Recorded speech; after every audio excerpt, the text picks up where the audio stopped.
La saga de la Volvo Ocean Race continue avec le retour de la flotte vers les côtes de l'Europe.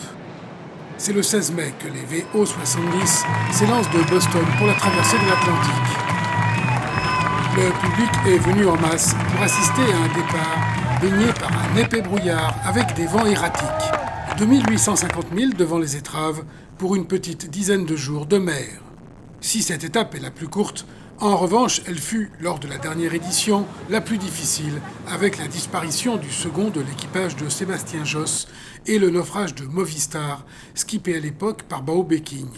Cette année, des zones d'exclusion ont été mises en place pour éviter aux navigateurs d'aller trop au nord, flirter avec la glace ou avec les baleines.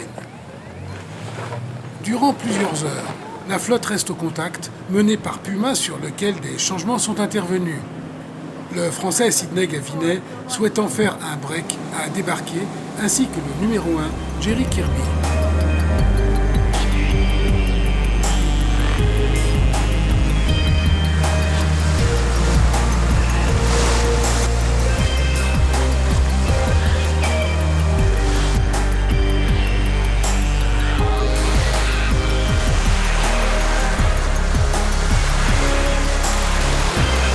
Si les voiliers respectent les zones d'exclusion, en revanche, pour les baleines, pas de limite.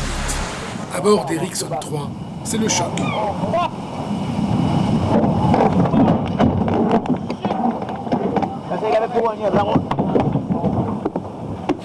I saw one whale just a couple of minutes ago, just the spin of the whale. And then I asked if there's one, there should be many, but there's a lot of fog here. And then suddenly I saw one spin just right in front of us on the windward side.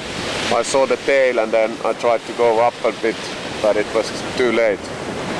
Fortunately it's very light wind, so we didn't have that much speed, so it's not so bad for the whale and not so bad hopefully for the boat. Le début de course est fidèle au récit d'Homère. Vent froid, brume épaisse et mer désordonnée, nous sommes proches de Terre-Neuve et de ses légendes. Et Telefonica Blue en profite pour prendre la tête d'une flotte qui s'étale sur moins de 30 minutes d'écart.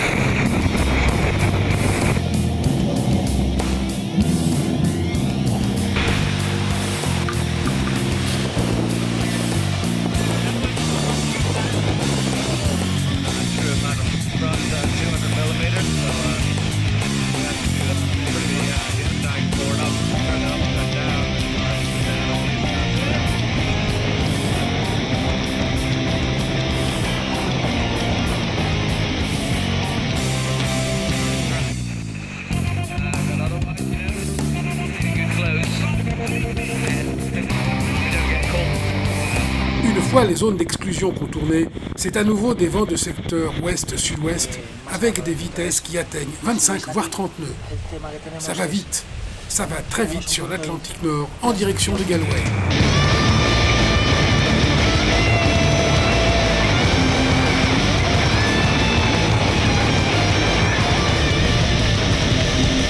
Si certains comme Ericsson 4, Green Dragon et Ericsson 3 choisissent une route plutôt nord, directe et très agitée, les autres ont plutôt donné du sud à la barre pour se protéger d'une mer détestable.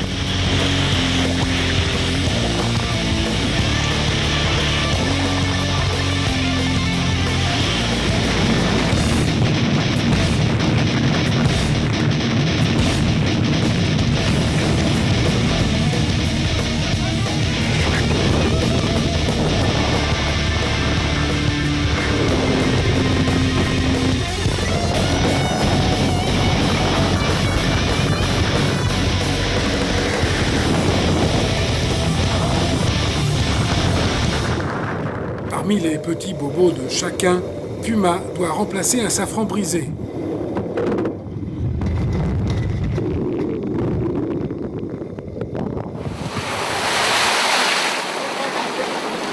Beaucoup de temps perdu pour le voilier américain.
C'est finalement Ericsson 4 qui passe en tête la ligne d'arrivée à Galway en Irlande après 7 jours, 10 heures et 33 minutes de course.